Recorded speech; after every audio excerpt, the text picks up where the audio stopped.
This garden looks dead, like I gave up, like winter won. But don't let the bare beds fool you, because under this quiet January mess, strawberries are thriving, ginger is fighting to survive, and this one bean bed is hiding a problem that's about to change everything. Look closer. Winter isn't death, it's revelation. Editing Bowtie David here. We are looking at the January raised garden bed tour for 2026, and a little bit behind on releasing these, but it's coming out. I'm bound and determined to get this not quite a month too late. So anyway, there's a lot going on. We had one final harvest from 2025, so keep an eye out for that. And thank you for following along in the garden. These are, of course, my own personal journals of everything going on in the garden throughout. And this is part 3 of my monthly 3-part garden tours. Let's go take a look at the GreenStalk. And yes, we're looking at the raised garden beds in the backyard. And oh my goodness, it's winter. It is January 2026. Lots of firewood missing because we've been burning fires. It's cold out. And everything is just barren. This is going to be a very quick tour, obviously, because these blackberries, I mean, they're just nothing anymore. The turmeric that was down here, yeah, this is a very short garden tour, I can tell already. It's amazing how these blackberries have dropped all their leaves, coming down to the end of it. If you didn't catch any of our recent lives, be sure to go check on the replays. We had a lot of fun doing all kinds of stuff, planting seeds and processing ginger.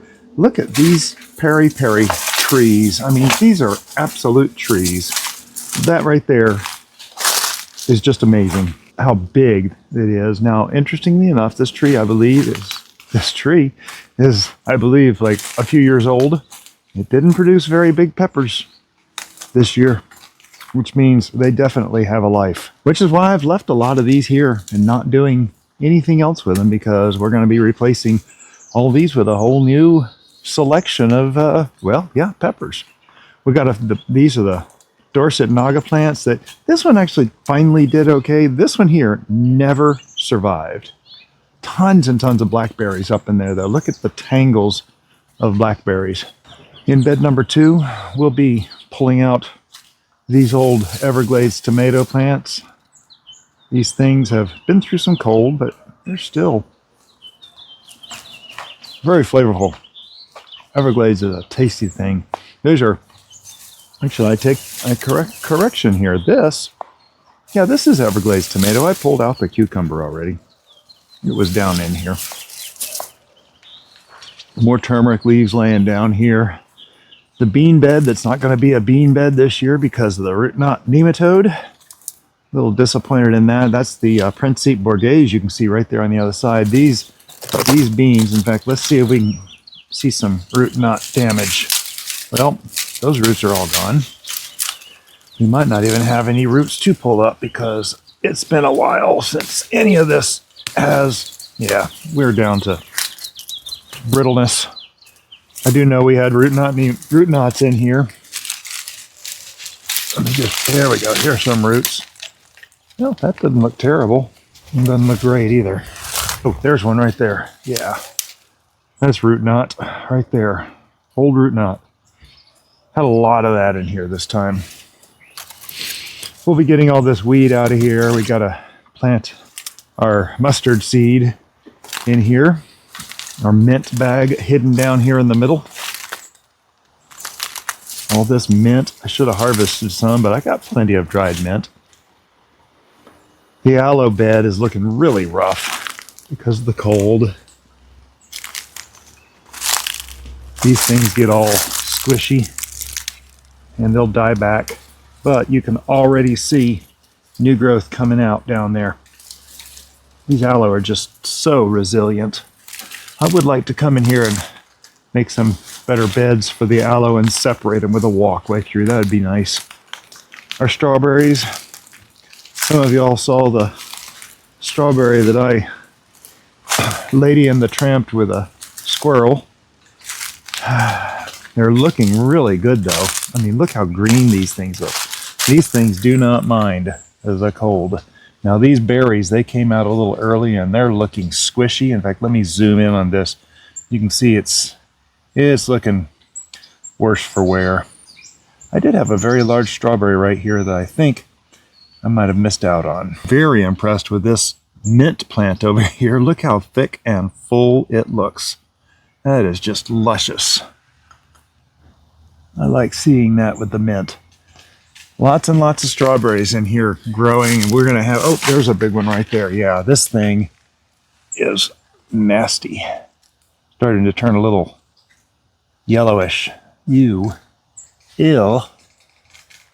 Yeah, I think there was a big strawberry right over here on this stem right there.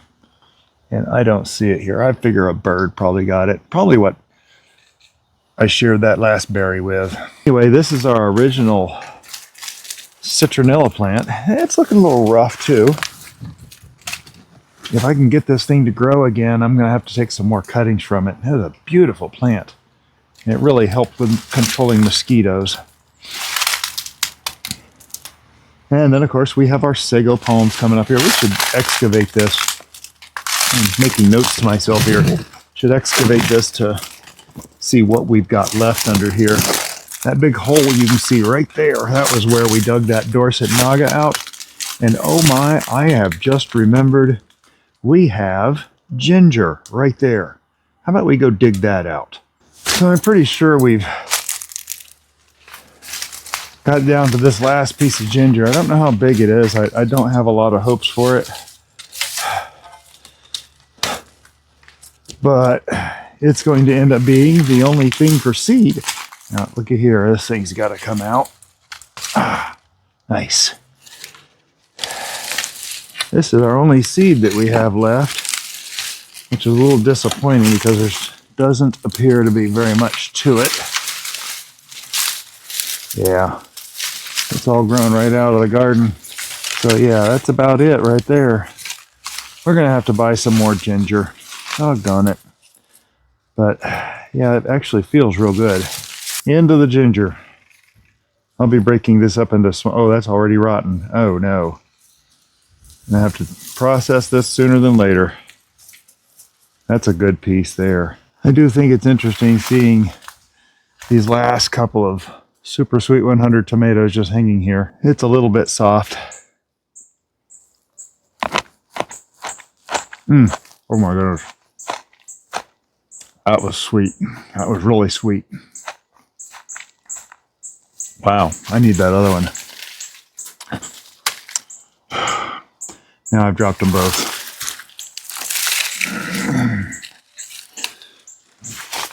So if you've been paying attention, you know what day this is being recorded.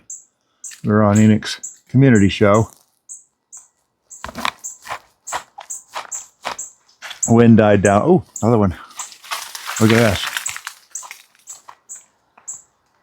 Yeah. I think these are Supersweet 100, but they seem more like Everglazed tomato size. They taste like Supersweet 100. Bitter cold day. Outside of the parsley and that GreenStalk, not much else is looking very good. In fact, that big old clump right there is the old elephant ear that needs to come out. Ugly, squishy thing now that it's been cold. Gojiberries right here in front of us, looking extra crispy. It's amazing, this thing right here, this weed, how thick it is. I have to go and figure out what this is. I'm going to put it on the screen. But it grows really, really thick down here. Look at that. Look at that. That is just thick, thick, thick, thick. It's a mat under here. Good cut. Looks like maybe a good cover crop other than the fact that it's so robust. Wow. That's amazing. I want to say it extends for at least 12 feet. And so there we go. A very brief look at the raised garden beds of the backyard. Not a lot going on. Got maybe a pound of ginger to plant more ginger this year. I think I'm going to go hit the fresh market and get some more ginger here in the next couple weeks or so. This is just that time of year. Things kind of settling down and getting ready for the new season. So appreciate you watching.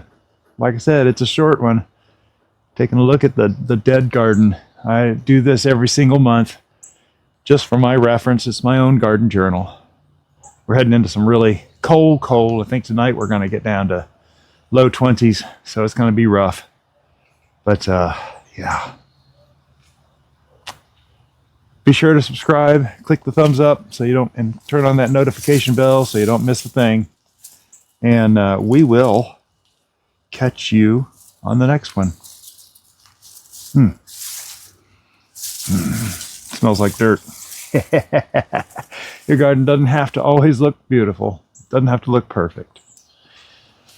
There's going to be seasons when it has to go through this sleeping period, just like, you know, we go to sleep at night. Otherwise, we're not healthy. The garden doesn't have to be perfect. It just has to be yours. And this is my garden, and I'm proud of it. Have a blessed day.